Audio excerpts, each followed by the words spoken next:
Iran has added a whole new dimension to its naval power. The Zagros, Iran's first ever signals intelligence ship, and this is not just another addition to the fleet, it's a message. A strong signal about Iran's strategic ambitions.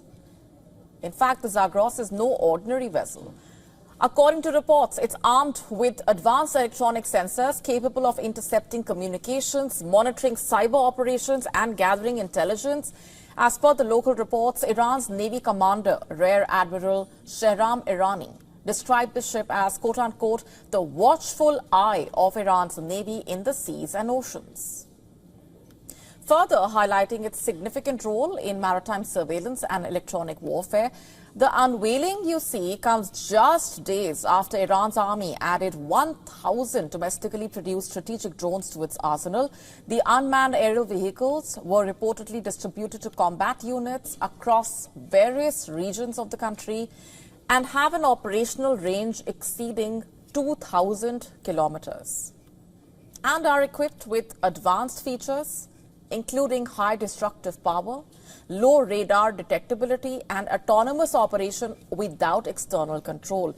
The drones are intended for special missions and are expected to enhance the military's capabilities in reconnaissance, border surveillance, and combat. Iran, meanwhile, is reportedly also currently undertaking a massive 2-month military exercise. And these drills reportedly include scenarios where Iran's Revolutionary Guards defend key nuclear sites like Natanz against simulated drone and missile attacks as efforts to maintain and improve military preparedness against potential threats. In October last year, Iran's government had stated plans to increase the military budget by 200%, underscoring the country's intent to counter potential threats from Israel, the US, other regional adversaries. So the Zagros represents more than just technological advancement, you see. It symbolizes Iran's growing confidence. Built entirely with domestic expertise, this ship is reportedly designed to operate in regional waters and beyond. Equipped for combat and intelligence missions, it reportedly even features a helicopter hangar, expanding its operational reach. By strengthening its naval fleet, the country aims to secure trade routes, protect its oil tankers, and challenge maritime dominance in West Asia. An edge Iran has aimed to keep ever since the war in Gaza broke out in October 2023. Through its close ties with the Houthis in Yemen, in fact, Iran has managed to maintain pressure in the Red Sea. The Houthis, remember, have attacked numerous US and Israeli-linked tankers and ships passing through the area. Besides this, last October, Iran also held military exercises with Saudi Arabia and other countries in the Sea of Oman. The two countries reportedly are also planning to engage in joint military drills in the Red Sea. The development held importance as these West Asia rivals supported opposing factions in conflict areas throughout the region and cut off diplomatic ties earlier and reconnected in 2023.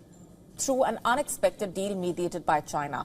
These series of developments perhaps reflecting the message that Iran is sending out to countries in West Asia and the world that it is ready to protect its interests, assert its dominance, and challenge adversaries.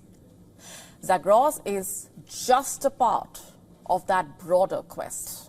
Our top story tonight on GRAVITAS is about the war in Gaza. Israeli airstrikes continue to pound Gaza, leaving devastation in their wake. In the last 24 hours, Israeli forces targeted over 50 locations, including a former school-turned-shelter. As per reports, at least 62 Palestinians have lost their lives as a result of these Israeli strikes. Many of those killed sought refuge in the school, unaware that it would become a battleground. You see, these strikes come despite ongoing negotiations for a ceasefire. And as we get you the latest, the details, as we track them, the latest information we are getting at this point is that the Gaza deal is still being worked on. Meanwhile, with each passing day, the toll on Gaza is only growing. Since the war started in October 2023, over 46,000 Palestinians have lost their lives, around 110,000 injured. As you can see in these images, Palestinians are gathering belongings after the Israeli strike hit a residential building in Gaza. The Israeli airstrike on Gaza's Deir al-Balah killed and injured many Palestinians, according to the Palestinian Health Ministry. These are images of bodies being taken to Al-Aqsa Martyrs Hospital. For the past 2 weeks, we have been following the news, hearing there will be calm or no calm. But the reality on the ground is entirely different. The reality on the ground is that every day brings more killings and destruction. Entire residential blocks and neighborhoods are being wiped out. If they wanted to stop this war, they could have done so long ago. US has the power, and Arab countries have the ability to apply pressure and expel Israeli ambassadors. But instead, they watch as these people die with weapons supplied by the US. This is what America wants. It is an extermination. This is not a war. It is an extermination. This is a genocide. We ask God for calm to come soon. You heard that. Palestinians in Gaza fear that the ceasefire remains elusive as casualties continue to mount. What is the status of the peace deal? In the latest developments on that front, the Israeli Prime Minister Benjamin Netanyahu's office denied that Hamas had agreed to the Gaza ceasefire proposal from Qatari mediators after various reports attributed an Israeli official stating that Hamas military leader in Gaza, Mohammad Sinwar, had given its approval. AFP had also reported that Hamas and Islamic Jihad have approved the ceasefire and prisoner exchange deal, attributing it to two Palestinian sources close to negotiations in Doha. In a statement, the Israeli Prime Minister's office, in fact, said that contrary to reports, Hamas has, quote-unquote, not yet returned its response to the deal. US President Joe Biden and the Egyptian President Abdel Fattah al-Sisi reportedly urged both Israel and Hamas to reach an agreement, while officials from mediators Qatar, Egypt and the United States said that an agreement for a truce was closer than ever. All is now in Hamas's court. If Hamas accepts, the deal is ready to be concluded and implemented. I believe we will get a ceasefire.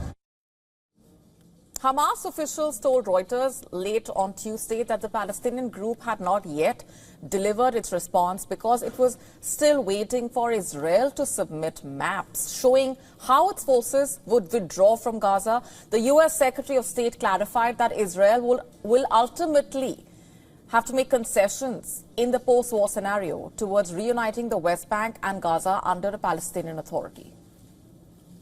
Israelis must decide what relationship they want with the Palestinians. That cannot be the illusion that Palestinians will accept being a non-people without national rights.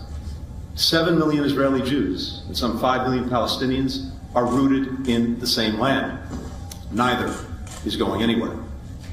Israelis must abandon the myth that they can carry out de facto annexation without cost and consequence to Israel's democracy, to its standing, to its security. But Blinken's speech was marred by heckling and yelling by protesters. Videos showed a protester yelling towards Blinken, stating that he will forever be known as, quote-unquote, Bloody Blinken's Secretary of Genocide. Take a look. People on your hands, we have spent. Thank you. I respect your views.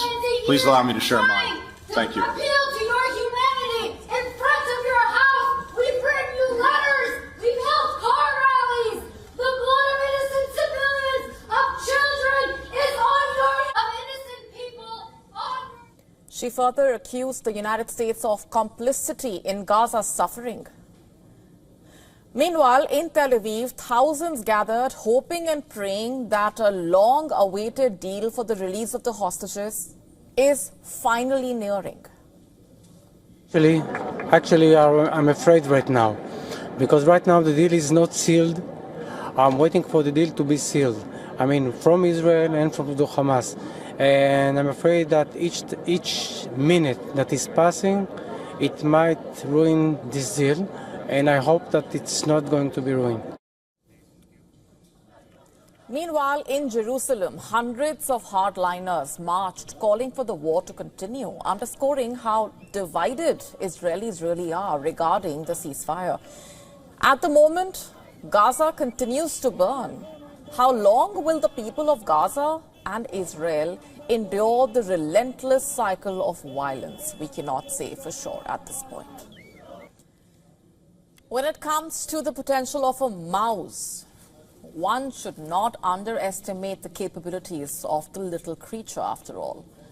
We have seen that being portrayed in movies. How about in real life? The brain of a mouse has come into renewed focus. In fact, researchers are gaining an unprecedented view into mice brains with the help of miniature VR or virtual reality headsets. As per reports, the headset, developed by researchers at the Cornell University in New York, could help reveal how their brain navigates and controls memory functions. And why is this important? Because it is connected with potential treatment of Alzheimer's in human beings. Dr. Matthew Isaacson, a postdoctoral researcher and the study's co-lead author, has said that he was skeptical of the process initially, as he suspected that many would either dismiss the concept of a VR headset for mice as either bizarre or render it pointless. But from a medical point of view, Isaacson hoped that this study would highlight experimental powers of neuroscience. You see, by unblocking tiny capillaries and increasing blood flow, researchers have reportedly shown that memory function in mice improves within hours.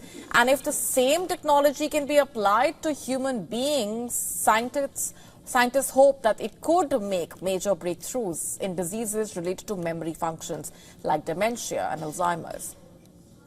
But how was this trial even conducted? Well, a mouse was positioned to stand on a treadmill, its head fixed in place, while it peers into a pair of eyepieces, the VR sunglasses. Why was that necessary? This setup allowed researchers to image the mouse's brain activity.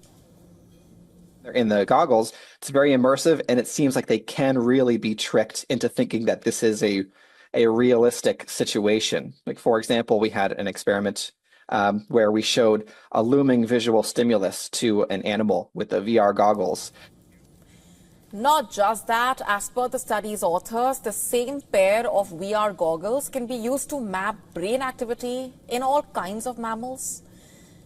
In 2023, Northwestern University researchers had developed VR goggles for mice, which provided more immersive experiences for mice living in laboratory settings, allowing researchers to study the neural activities more closely. However, the reason why this new research stands out is because it zooms into research around Alzheimer's. Early symptoms of Alzheimer's include forgetting recent events or conversations. However, over time, Alzheimer's disease leads to serious memory loss and can even affect a person's ability to carry out everyday tasks. In advanced stages, it can even lead to loss of brain function and even death if things go out of hand. Such studies and trials thereby are extremely important and can have significant impact as far as Alzheimer's research is concerned.